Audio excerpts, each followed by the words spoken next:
Le manga Naruto a chaviré beaucoup de cœurs. Cependant, beaucoup de ces combats sont mémorables. Bonsoir, c'est Monsieur K pour une nouvelle vidéo. Et aujourd'hui, je vais faire le top 10 des meilleurs combats de Naruto Shippuden, bien sûr. Et si vous voulez que je vous fasse les meilleurs combats de la première partie du manga, dites-le moi, merci.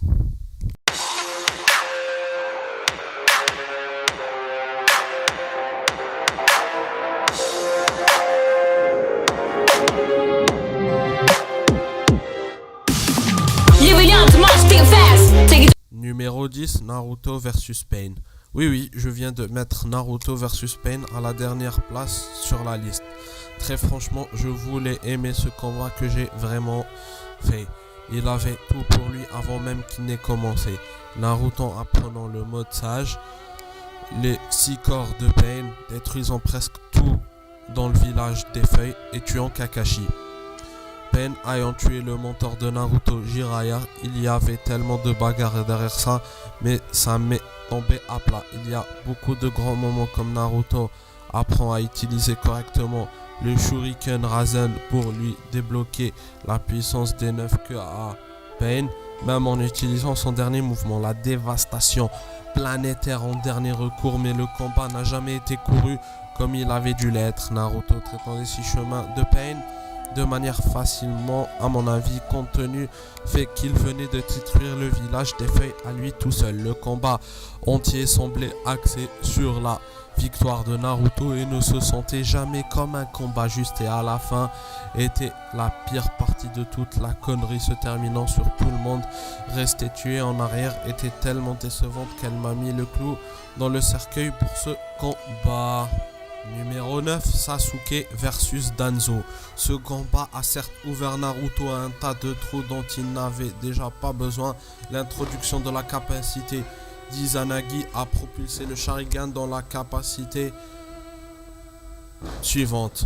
Mais cela ne signifie pas que tout le combat était plein de trous. Le combat en général était très bien fait. Le fait que Sasuke soit l'un des personnages préférés des fans de Naruto, en le voyant débloquer et utiliser toute l'étendue de ses capacités dans un combat 1 contre 1 a été l'un des moments les plus agréables du show pour moi. Ce combat fut l'une des rares fois où Sasuke utilisait le Genjutsu, et bien qu'il soit terne par rapport à celui d'Itachi, c'était toujours un spectacle à voir dans l'ensemble. Un combat solide mais pas aussi bien que d'autres sur cette liste. Numéro 8, Sakura versus Sasori. Je vous donnerai du crédit là où il est dû, et c'est l'une des rares fois où Sakura a été utile dans toute la série. C'était la réintroduction de l'Akatsuki, le groupe le plus meurtrier de méchants de rang S, tous ensemble pour un but commun. Après avoir vu un aperçu de la première partie de Naruto avec Itachi et Kisame et l'ancien membre Orochimaru, beaucoup de gens se demandaient à quel point les autres membres étaient forts. Sasori a répondu à ses attentes, même s'il a été vaincu à la fin du combat, il a toujours prouvé sa domination pour le combat et se sentait vraiment inégalé. De son utilisation de la troisième marionnette, l'hebdomadaire à son propre corps de marionnette, il a finalement sorti sa capacité spéciale des 100 hommes de l'armée de marionnettes. Sasori était un grand méchant pour le peu de temps qu'il avait à l'écran, et Sakura était bien aussi, même si elle est toujours un mauvais personnage. Numéro 7, Sasuke versus les 5 Kage. C'est l'un des plus grands moments que Sasuke ait jamais eu dans toute la série Naruto. Après sa bataille avec les Wike Lord Killer Bee, Sasuke avait énervé beaucoup de gens importants, y compris le 4e Raikage qui était frère de Killer Bee. Et avec l'Akatsuki qui continue de manipuler Sasuke pour attaquer le sommet du sommet, cela mène à des batailles intéressantes. Pour être honnête, ce n'est pas tant un combat qu'une collection de différents combats qui se sont produits. C'est l'un après l'autre, mais néanmoins je le considère comme un combat global et à chaque moment était incroyable. De la première bataille entre Raikage et Sasuke au Mizukage en utilisant à la fois son Gekkei Genkai et même le Tsuchikage en utilisant son Gekkei Genkai spécial, c'était Sasuke qui montre les limites de ses capacités, bien qu'il ait beaucoup eu dans ce combat. De Gaara sauvant son contre Raikage, Zetsu le sauvant du Mitsukage, Aobo en sauvant le sien du Tsushikage. Je l'applaudis encore pour avoir pris la distance avec certains combattants les plus forts de l'univers Naruto à ce moment-là.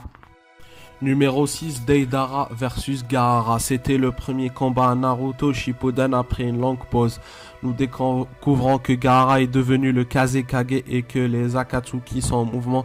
Le premier duo de l'Akatsuki que nous rencontrons à Shippuden et Deidara et Sasori, ils ont tous deux réfléchi. Deidara s'infiltrant seul dans le village de sable et en tuant une grande partie des ninjas tout en gardant le silence était vraiment impressionnant. Le combat réel entre lui et Gaara était amusant tout en étant stratégique sans être ennuyeux. Le public était pleinement conscient de leurs capacités et de leurs avantages dans certaines situations et désavantageux dans d'autres. C'était une bataille d'esprit autant qu'une bataille de capacité. Numéro 5, Obito versus Conan. Maintenant, c'est une autre bataille stratégique qui prouvait que Naruto pouvait maîtriser le mélange entre la stratégie et le divertissement qui faisait défaut depuis longtemps. Conan était un puissant utilisateur de chakra et l'ami et le lieutenant le plus proche de Pain.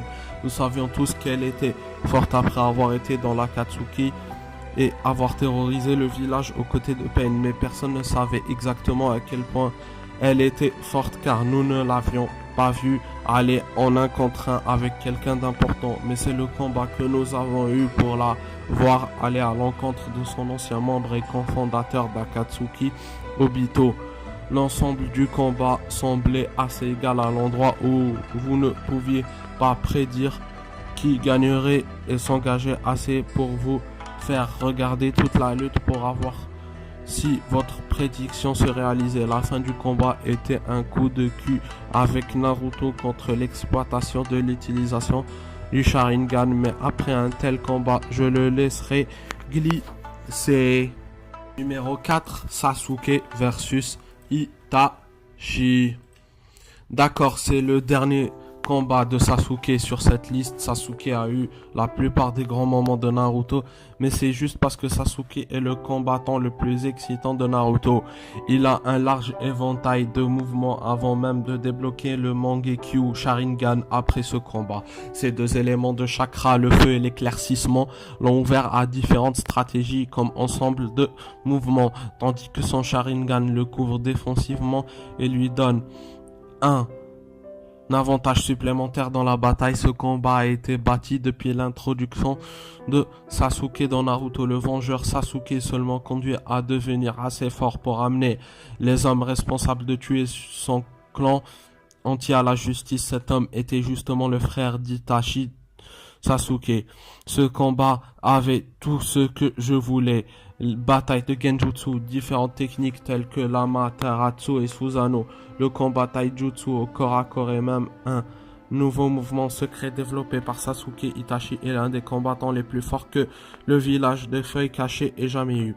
Il était un prodige devenu capitaine de la division Anbu à l'âge de 13 ans, avait immobilisé Kakashi à Naruto avec une seule utilisation du Genjutsu de Mangekyo Sharingan, le Tsukiyomi. Ce combat était satisfaisant et divertissant tout au long. Merci. Numéro 3, Jiraiya versus Pain. Notre première véritable introduction au chef de l'Akatsuki était définitivement un spectacle à voir.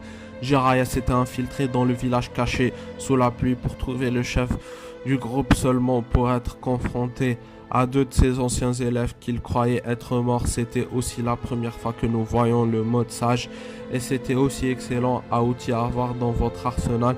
Quand même Jiraiya, qui avait une version incomplète, était infiniment plus fort que sa forme de base. Nous avons appris à connaître le Rinnegan à travers le combat de Jiraiya contre la douleur, ainsi que de voir à quel point c'était puissant et ses faiblesses.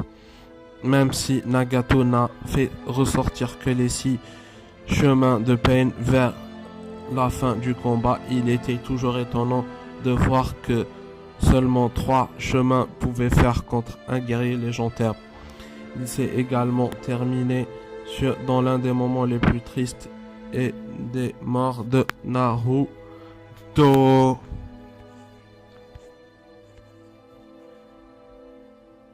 Numéro 2, Team Ten versus Team Hidan et Kakuzu, Team Immortal. Notre troisième duo d'Akatsuki, Hidan et Kakuzu s'est relevé être immortel. Je suis en train de classer leur deuxième rencontre entre après Kazuma, le professeur de Team Den, soit mort dans son combat contre Hidan. C'était la stratégie à son meilleur. Shikamaru et Kakashi prennent respectivement la tête de Hidan et de Kakuzu. C'est ce que je considérais comme la fin de la stratégie de Naruto et le début de la mentalité qui a la plus grande victoire du jutsu avec la série. L'ensemble du combat a été fait avec professionnalisme et a été l'une des meilleures batailles d'anime. Numéro 1, Obito versus Kakashi. Sans surprise, c'est le meilleur combat que toute la franchise Naruto ait jamais réalisé. Ce combat avait tout ce que je voulais dans un combat. Grande histoire en arrière, utilisation intelligente dans son propre pouvoir, grande chorégraphie de combat et d'autres aspects cruciaux qu'on fait que c'était ça. J'ai déjà beaucoup parlé dans ce combat des top 5 des meilleurs combats d'anime. Si la vidéo vous intéresse, allez la voir. Et ça, je vais vous montrer à quel point je tiens à ce combat. Merci à vous d'avoir visionné cette vidéo comme d'hab. Si ça vous avait plu, mettez un like, partagez cette vidéo, abonnez-vous à ma chaîne en cliquant sur la cloche pour ne rien rater. Et franchement, s'il vous plaît, partagez mes vidéos, ça aide parce que plus il y aura d'abonnés sur ma chaîne et plus ça m'encouragera à faire beaucoup de vidéos. Moi je vous dis à bientôt et ciao.